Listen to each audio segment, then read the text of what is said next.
قربانی کا فرق نہیں ہے، کس دل سے چڑھا رہے ہیں، کس دل سے اس مرتبے پر آ رہے ہیں، فرق صرف اتنا ہے۔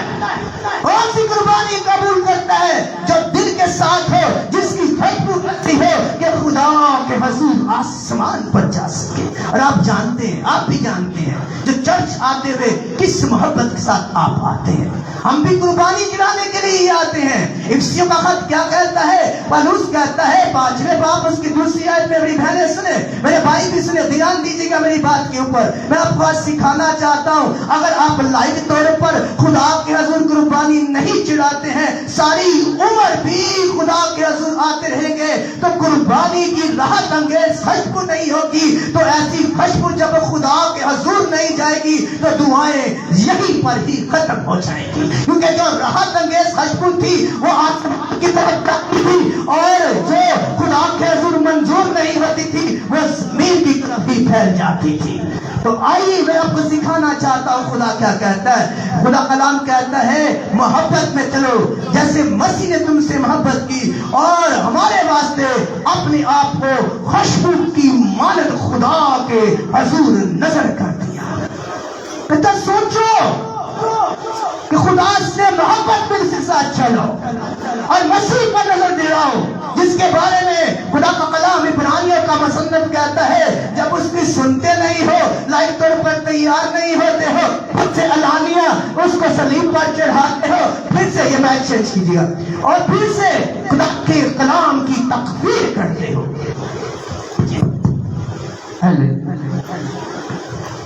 سنیے خدا کیا کہتا ہے۔ خدا کا کلام کے اندر ہم لگداج بھیجنا زیادتے نہیں ہے، کئی کلام نہیں سنان دینا، کدی بتی نہیں سنان دیں دی، آج تک سون نہیں سنان دینا۔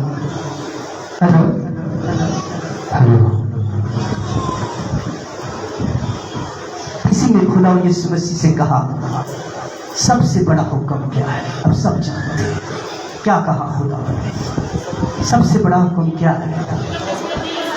اپنے پارے پورے دل سے اور اپنی ساری جان سے اور اپنی ساری عقل سے کہہ کر اپنے خدا سے محبت رکھ۔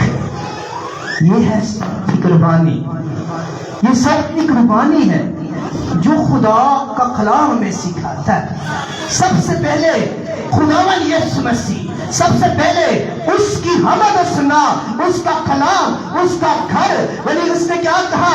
اس نے کہا سب سے بڑا حکم جو ماننا ہے وہ کیا ہے؟ وہ یہ ہے کہ اپنے سارے دل سے، اپنی ساری جان سے، اپنی ساری عقل سے اپنے خدا سے محبت کر۔ اور بنی اسرائیل سب کی قربانی اسی لیے چڑھاتے تھے، کہتے تھے خداوند دیکھ ہم اپنے دل سے، اپنی جان سے، اپنی عقل سے تجھ سے محبت رکھتے ہیں، اور جب سچے دل سے آتے خدا اس قربانی کی جو ہے وہ خوشبو لیتا۔ اور اسی سچے دل سے اس نے زندہ کلام کہتا ہے اس نے کیا کیا؟ اس نے ایک بدن تیار کیا، کس کا؟ یسوع مسیح کا، تاکہ وہ خدا کے حضور خوشبو کی مانند اپنے آپ کو نظر کر دے۔ اور وہ خوشبو آسمان پر گئی، اور جب آسمان پر اس راحت انگیز خوشبو کی اس نے خدا نے لیا تو اس نے کہا ہاں گناہ معاف ہوئے، اور نیچے زمین پر میرے زندہ خدا نے کہا ہاں اب کیا ہوا؟ تمام ہوا، اب معاف کر دیا گیا، اب خوشبو آسمان پر پہنچ گئی۔ سنیے میرے ساتھ دے گا، میں آپ کی زندگی میں ایک اور بات رکھنا چاہتا ہوں۔ اسی لیے پالوس رسول جو ہے، جو حوالہ بہن نے پڑھا، جس کی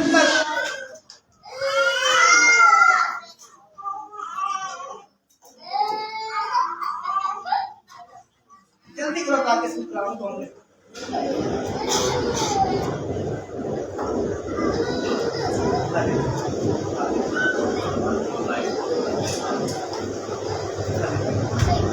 ہاللیلویا۔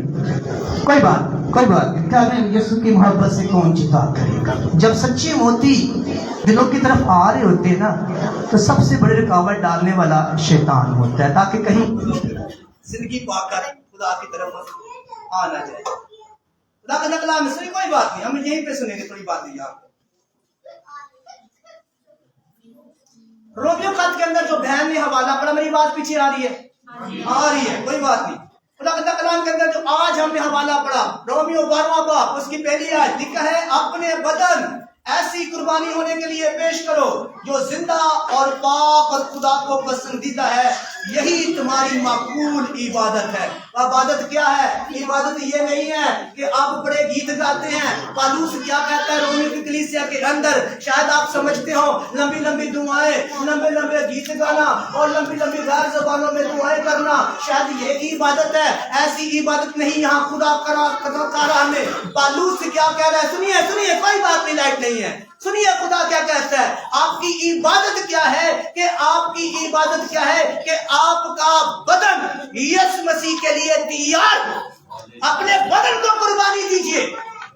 اگر آپ اپنے بدن کی قربانی نہیں دے سکتے تو یاد رکھیے خدا آپ کو مقبول نہیں کراتا، کیونکہ کلام پہلے سکھاتا ہے پہلے تو خدا ذروں کی قربانی مانگتا، پہلے خدا جو ہر طرح کا لہو مانگتا، ہر طرح کا جو بروں کو مانگتا، لیکن یسایہ کی معرفت وہ کہتا ہے، سنیے یسایہ کی معرفت وہ کہتا ہے کہ میں اب ان بروں کے لہو سے، ان قربانیوں سے بیزار ہو گیا ہوں، مجھے اب بروں کی قربانی نہیں چاہیے۔ اس لیے زبور نویس کہتا ہے اگر تو قربانیاں پسند کرتا تو میں دیتا، نہیں تو کیا پسند کرتا ہے؟ تو ہونٹوں کی قربانی پسند کرتا ہے۔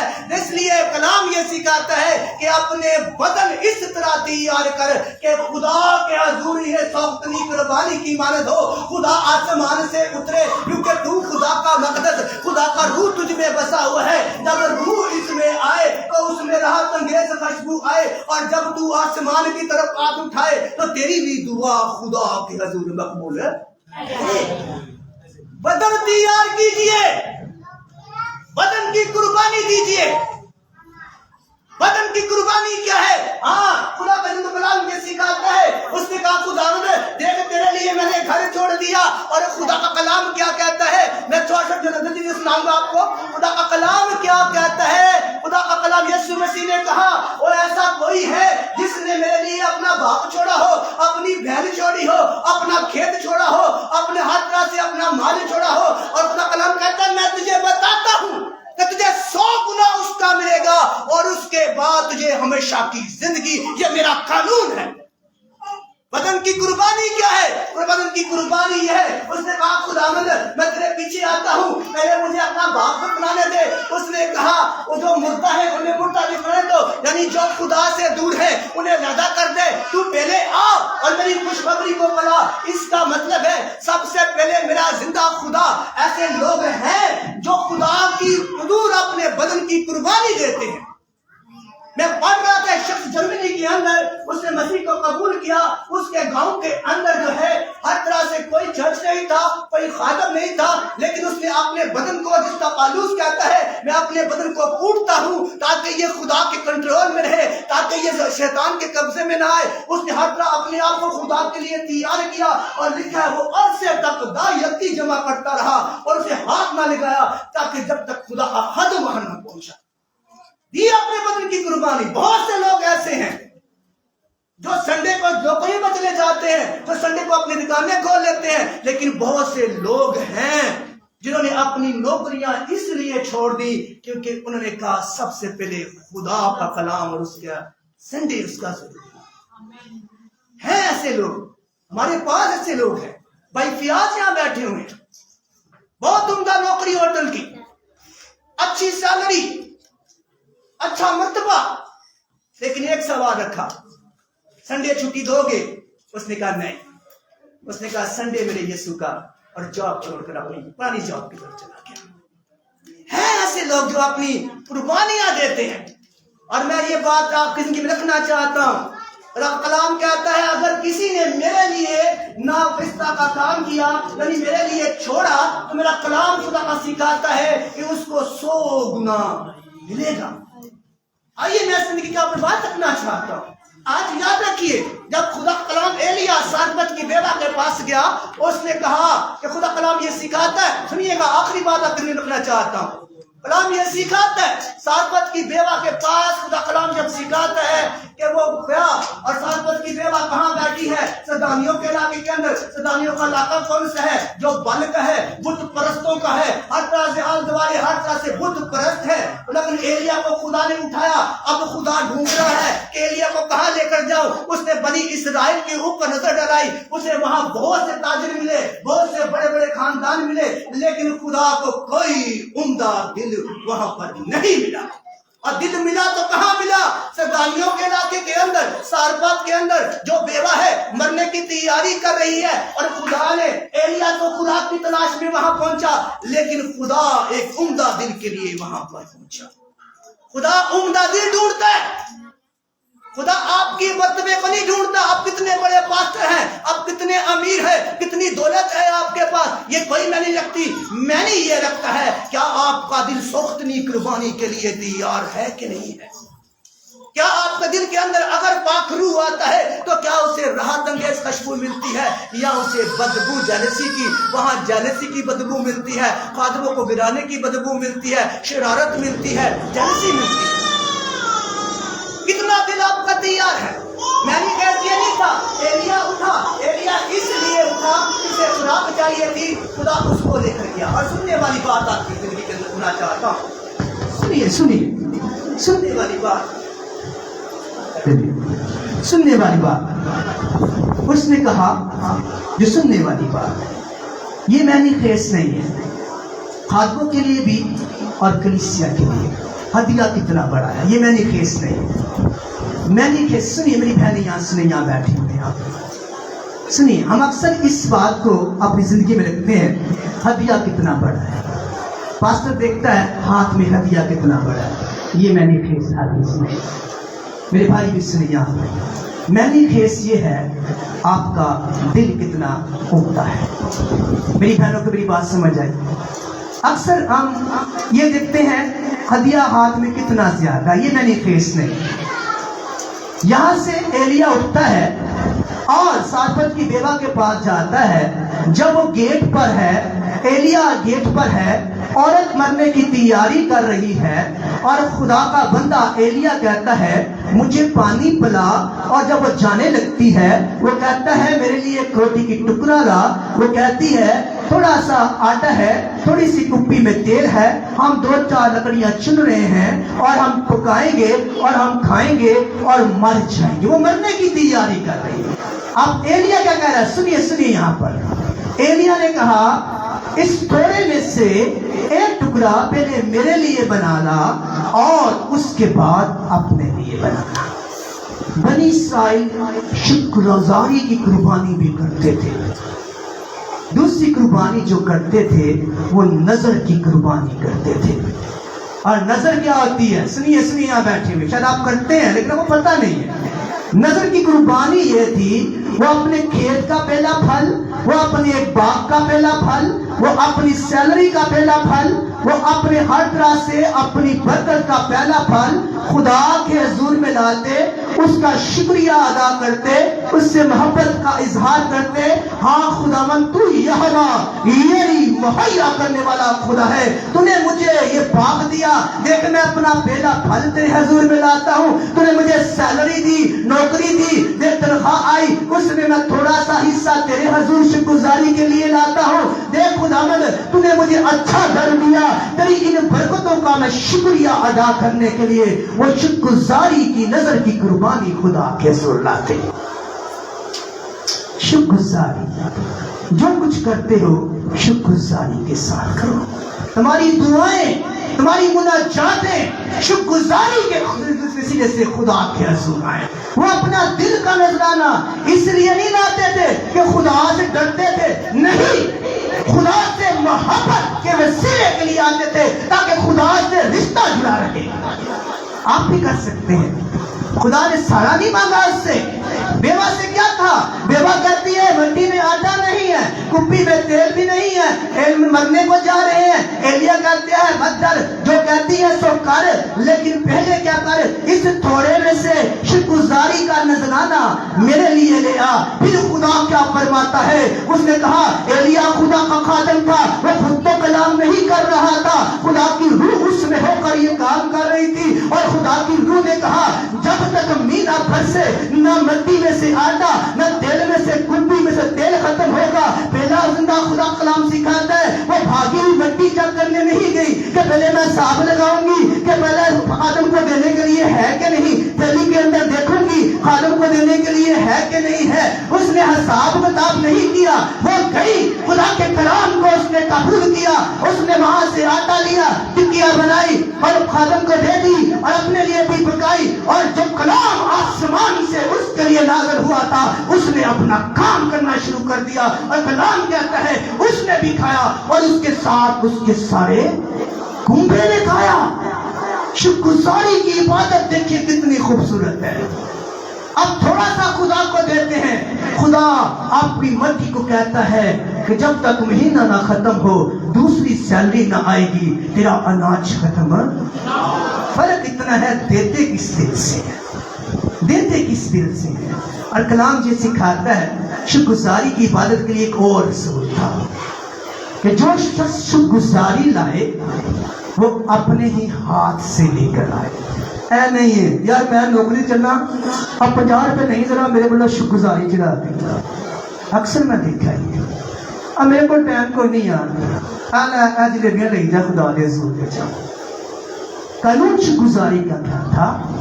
جو شکر گزاری کرنا چاہتا ہے، نظر خدا کے حضور لانا چاہتا ہے، وہ کیا کرے؟ اپنے ہی سنو بولے کرنا اپنے ہی ہاتھوں سے لائے۔ اور دوسری بات قانون کیا تھا؟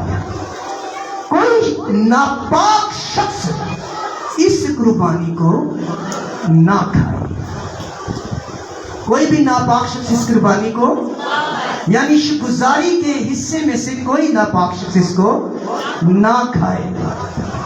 اور اس یہ وسیلے سے خدا ان پر ہے۔ ہم بھی منگل کو یہاں شکر گزاری کرتے ہیں۔ یہ منگل کی جو شکر گزاری ہوتی ہے نا، یہ وہی شکر گزاری۔ ہاں خداوند تو نے مجھے سیلری دی، میں ایک چھوٹا سا حصہ شکر گزاری کے دلاتا ہوں۔ خدا سختی قربانی میں کسی کو حصے دار نہیں کرتا، لیکن شکر گزاری کی قربانی میں وہ 3 حصے کرتا تھا۔ سنیے یہاں پر بیٹھے جب شکر گزاری خدا وہ 3 حصے کرتا تھا۔ پہلا حصہ خدا کے لیے، خادم اس کو اٹھاتا، مٹھی بھرتا، بخور کو اٹھاتا اور آگ پہ جلا دیتا، یہ خدا کا حصہ تھا۔ خدا اس کی راحت انگیز خوشبو کو دیتا۔ اگر تو وہ دل سے لائی جاتی تھی تو وہ خدا کے حضور منظور ہو جاتی تھی، اگر وہ ایسے ہی دنیا کو دکھانے کے لیے لائی جاتی تھی تو پھر وہ منظور نہیں۔ دوسرا حصہ خادم کا، جو اس قربانی کو چڑھاتا تھا، جو اس کا انتظام کرتا تھا۔ تیسرا حصہ جماعت کا، یعنی کلیسیا کا۔ نظر کی شکر گزاری قربانی کے خدا 3 حصے کرتا تھا۔ اس کا مطلب ہے جب آپ شکر گزاری نکالتے ہیں آپ کو بھی 3 حصے کرنے چاہیے۔ ایک حصہ خدا کا، یعنی خدا کا حصہ کسے دینا ہے؟ کسی یتیم کو، کسی غریب کو، کسی بیمار کو۔ ایک حصہ چرچ کا، یعنی جو آپ چرچ میں ہدیہ ڈالیں، اور ایک حصہ کلیسیا کا جو خوراک کی صورت میں آپ لاتے ہیں اور کلیسیا اس میں سے کھاتی ہے۔ میرے ساتھ یہ کہا، خدا کا کلام آپ کی زندگی بنانا چاہتا ہوں۔ خدا کا کلام سکھاتا ہے اس بیوہ نے اپنے حصے میں سے ایک چھوٹا سا حصہ نکالا اور خدا کے کلام کو قبول کیا۔ اب یہاں پر اس نے جب قبول کیا تو اس کلام کے وسیلے سے اس نے 3 چیزیں پائی۔ پہلی چیز کیا پائی؟ رزق کی پروانی۔ آس پاس قحط ہے، لوگ خوراک سے مر رہے ہیں، لیکن کلام کو قبول کرنے کے وسیلے سے، اس شکر گزاری کے وسیلے سے، اس سوختنی قربانی کے وسیلے سے، یہ بے شک خدا کلام یہ سکھاتا ہے اس شخص کے پاس اتنا سا ہی آٹا ہو کہ وہ کھا سکے اور پھر مر جائے، اس سے آپ وہ آٹا مانگ لے تو آپ نے اس سے زندگی مانگ لی، اور ایلیا نے اس سے زندگی مانگی، اس نے دینے کے لیے تیار ہوئی۔ اور کلام یہ سکھاتا ہے جس نے مسیح کے لیے اپنی بہن، اپنے بھائی، اپنے کھیت، ہر چیز مسیح کے لیے قربان کر دی، اس کو 100 گنا ملا اور عورت کو 100 گنا ملا۔ کا کلام یہ سکھاتا ہے اسے 100 گنا ملا۔ دوسرا اسے کیا ملا؟ سنیے میں یہاں بیٹھے ہوئے ہیں، آپ لائق طور پر کلام قبول نہیں کرتے ہیں، آپ کا لائق قربانی چڑھاتے نہیں، اپنا حمد کی قربانی چڑھاتے، یہاں بیٹھے ہوئے یہاں شخص میں پوچھوں آج پھر کتنے لوگوں نے لائٹ طور پر کہا خداوند آج تیرے حضور میں قربانی چڑھانے کے لیے آیا ہوں, اپنا بدن تیرے حضور لایا ہوں, ہاں سنڈے ہے آج خوب گاؤں گا, تیرے کلام کو سنوں گا اور اپنے آپ کو تیرے حضور رکھوں گا. کوئی شخص نہیں ہے. اس نے دوسری چیز کیا پائی, اس گھر کے اندر موت آ گئی, اس کا بیٹا مر گیا. خدا کا زندہ کلام وہاں موجود تھا, خدا کا خادم وہاں موجود تھا. اس نے خدا کے خادم کو قبول کیا, یعنی کھلے ہاتھوں سے قبول کیا, اور خدا کے خادم کے وسیلے سے موت اس گھر سے جاتی رہی. اس کے بیٹے کو پھر سے زندگی ملی. دوسرا کام اس کی زندگی میں کیا ہوا؟ تیسرا کام کیا ہوا؟ وہ سدانیوں کے علاقے میں رہتی تھی. اس علاقے کے اندر جو ابیق کی بیوہ بیوی عزیبل کا علاقہ تھا, سیاست کی دیوی کا علاقہ تھا, وہاں بتوں کی پوجا ہوتی تھی, ہر طرح سے بت ہی بت تھے. وہ خدا کا علاقہ نہیں تھا. اس غیر قوم کے اندر اس نے خدا کے خادم کو قبول کیا تو اس نے گواہی دی کہ میں آج گواہی دیتی ہوں کہ تیرے منہ کے اندر جو کلام ہے برحق ہے. اور اس نے تیسری جو چیز پائی وہ نجات کو پایا. صرف خدا کے کلام کو قبول کیا.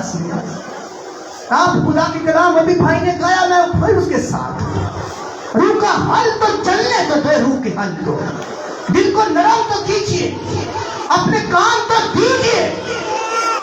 آپ کی بڑی بڑی باتیں خدا کو نہیں چاہیے, نہ آپ کے بازار کیے ہوئے ہدیے چاہیے. اس نے کہا یہ کیسے لوگ ہیں, گناہ کرتے ہیں, بڑا گرا دیتے ہیں, اپنے رویے چینج نہیں کرتے ہیں, ہر سال آ جاتے ہیں, خداوند گناہ ہو گیا, بڑا ذبح کیا, مجھے معاف کرنا پڑ جاتا ہے. کہتا میں بیزار ہوں تمہارے اس رویے سے, تمہارے لیٹ آنے سے, تمہارے گیت گانے کے ذریعے سے. تم گیت نہیں گاتے ہو, تم وقت پر خدا کو نہیں قبول کرتے ہو, کان بند کر لیتے ہو, چرچ میں آ کر سو جاتے ہو. کہتا میں بیزار ہوں تمہاری ان باتوں سے. پھر آ جاتے ہو, خداوند میرے قبول کر لے, مجھے قبول کر لے, مجھے قبول کر لے. خدا ایسے ہدیے قبول نہیں کرتا جن کے اندر سے راحت انگیز خوشبو نہ آئے. اس لیے کہتا تھا کہ جب تو آئے تو خمیر نہ ڈالنا, خمیر گناہ کی علامت تھی. اسے سے نکال دے, یہ اس کی اصل شکل کو بدل دیتا ہے. جب آٹے میں خمیر ڈالتے ہیں اس کی شکل بدل جاتی ہے. خدا ایسے چاہتا ہے جیسا تو ہے میرے پاس آ. جب خدا مذبح بنا رہا تھا نا, سنیے میری بہنیں بیٹیے, خدا نے کہا پتھر کو نہ تراشنا, نہ کوئی ہتھیار لگانا, جیسا بھی میں نے قدرت نے مجھے بنایا اس کو بنایا ہے, اسی کو ویسا میرے حضور لگانا. خدا کو تراشی ہوئی مورتیں پسند نہیں ہیں. آپ سمجھتے ہو کہ میں ایسا کروں گا خدا مجھے قبول کر لے گا, میں ایسا کروں گا مجھے قبول کر لے گا. خدا کو قبول کر ہے. ایلیا خوراک کی تلاش میں, خدا عمدہ دل کی تلاش میں. بنی اسرائیل میں سے کوئی دن ایسا نہ ملا تو خدا غیر قوموں میں چلا گیا, اور غیر قوموں میں سے اس نے سارپت کی پیڑا کو چن لیا, کیونکہ خدا جانتا تھا کہ یہ میری تابع داری کرے گی, یہ میرے کلام کو سنے گی. اور اس نے سن کر اس بات کا ثبوت دیا کہ میں خدا کے لیے کیا ہوں, تیار ہوں. اگر وہ فیصلہ نہ کرتی, کہتی میں جاتی ہوں, پہلے اپنے پرس میں ہاتھ ڈالتی, چیک کرتی اس میں پیسے کتنے ہیں, یا جاتی مٹی کو دیکھوں گی, یا دیکھوں گی میری ضروریات کتنی ہے, پھر خدا کے پاس آتی, تو شاید وہ زندگی بھی نہ پاتی, اس کا بیٹا زندگی نہ پاتا, اس کا کنبہ نہ زندگی پاتا. لیکن اس نے راحت انگیز خوشبو کی طرح اپنے آپ کو تیار کیا. اور کلام سکھاتا ہے, سنیے سنیے, یہ وقت تھا فیصلہ کرنے کا. آج بھی فیصلہ ہے یسوع مسیح کے ساتھ چلنا ہے یا ان مردوں کے ساتھ چلنا ہے جن کے بارے میں خدا نے کہا مردوں کو اپنے مردے دفنانے. تو فیصلہ کا دن ہے آج. اگر سوچتے رہے نا میں بھی وعدہ کراؤں گا, تو آپ نے کہا اچھا نہیں میرے کو تو نہیں ہو سکتا, یہ تیرے کو نہیں ہو سکتا نا, یہ پھر خدا کہتا میرے کو نہیں ہو سکتا. ابھی اس نے فیصلہ اس نے کل کہتی کہ آج نہیں ہو سکتا, مٹی سے ایک مٹھی آتا ہے, تینوں داں گی میگی کھاواں گی. فیصلہ کرنا ہے, یسوع مسیح یا میری اپنی زمینی زندگی, یسوع مسیح یا میری موبائل کی زندگی، ہم ہزاروں منٹس اس پر وقت کر دیتے ہیں. ہمیں ٹک ٹاک دیکھنا اس پر بڑا پسند ہے، ہمیں ٹھٹھا بازی دیکھنا بڑا پسند ہے. اور خدا کا کلام ہمیں سکھاتا ہے ٹھٹھا باز دیکھنے والا، گوٹھی گوائیاں سننے والا، اسے پسند کرنے والا ٹھٹھا باز خدا کی بادشاہی میں داخل نہ ہوگا. زبور نویس 1 میں کہتا ہے، پہلے زبور کے اندر، مبارک کہتا ہے شخص کو جو ٹھٹھا بازوں کی مجلس میں نہیں بیٹھتا. آپ موبائل میں بیٹھ کر ہزاروں منٹ ٹھٹھا بازی کو دے دیتے ہیں، ہزاروں منٹ دے دیتے ہیں ٹھٹھا بازی، لیکن خدا کو 1 منٹ دینا آپ کے لیے مشکل ہو جاتا ہے. 1 گھنٹہ خدا کا کلام آپ نہیں سن سکتے ہیں، لیکن جس کے بارے میں خدا کہتا ہے مبارک وہ شخص ہے جو ٹھٹھا بازی کی مجلس نہیں بیٹھتا. آپ کہتے ہیں خدا تو ایک طرف، تیرا کلام ایک طرف، لیکن موبائل پہ بڑی جان نہیں اٹھ رہی. آپ ٹھٹھا بازی دیکھتے ہیں، آپ ناچ رنگ دیکھتے ہیں، آپ بے حیائی کو دیکھتے ہیں، اور پھر خدا کہتے ہیں خداوند دیکھ سنڈے اور خداوند میرا ہاتھ مجھے خوشبو کی طرح تیرے حضور میں گیا، مجھے یسوع چاہیے، مجھے یسوع چاہیے. خدا کہتا ہے تجھ سے مجھے بدبو آتی ہے ٹھٹھا بازی کی، تجھ سے مجھے بدبو آتی ہے جھوٹی گواہی کی. تو جھوٹی باتیں کرنے والا ہے، تو وہ دیکھنے والا ہے جن کے بارے میں نے تجھے منع کر رکھا ہے. اور جب خدا بنی اسرائیل ایسے کام کرتا کہ جو گناہ کے سبب سے وہ خدا کے حضور سے نکل جاتا، جب آپ کا بدن گناہ گار ہو جاتا ہے تو سب سے بڑا گناہ جب ہو جاتا ہے تو بنی اسرائیل کو خدا نے سکھایا تھا تم میری براز یعنی میرے مذہبے سے، میرے اجتماع سے باہر ہو جاتا ہے. اس کے لیے پھر ایک وہ قربانی کرتے تھے. تھک نہیں گئی؟ کتنے لوگ تھک کے مطلب تھک گئے، کسی بھی آواز نہیں بنوائی، تھک گئے ہو؟ مجھے لگ رہا کسی آواز ہی ذرا سارے تھک گئے، یا میں کلا ہی کلام سنائی جا رہے ہیں. نہیں تھک گیا؟ کسی کو سمجھ آئی میں کیا سنا رہا؟ نہیں آئی؟ صحیح بولو چاچے بیٹھے ہو، ایویں پادی نہ خوش کرنے کی کوشش کرنا. آئی کہ نہیں آئی؟ آئی ہے، کیونکہ کلام کے اندر لکھا ہے وہ ان کے کانوں کو بند کر دیتا ہے کہیں سن کر یہ شفا. اور بنی اسرائیل جب ٹک ٹاک کرتے سو تو ٹک ٹاک تو نہیں ہونی خیر، لیکن ابھی اکھاں تے ٹک ٹاک کر دیا ہی ہونی ہے نا. جدو وہ اکھاں ٹک ٹاک کر دیا سن نا، یہو جی چیزاں ملدیاں سن، تو پھر خدا کہنا سی آ جاؤ بھائی، وہ پھر جاندے سن. پھر خدا کہنا سی ہن تلافی کی قربانی چڑھا، تخصیص کی قربانی چڑھا. اور وہ قربانی یہ ہوتی تھی کہ خداوند ایک بھول چوک ہو گئی، میں نے کسی کی چیز چرا لی، میں نے کسی کو غلط نظر سے دیکھ لیا، اس کے لیے وہ تلافی کی قربانی چڑھاتے تھے اور خدا اس کے عوض میں معاف کرتا تھا. اور آخری چیز، وہ جب گناہ ایسا کر جاتے تھے کہ خدا کے حضور سے باہر نکل جاتے تھے، پھر وہ خدا کے حضور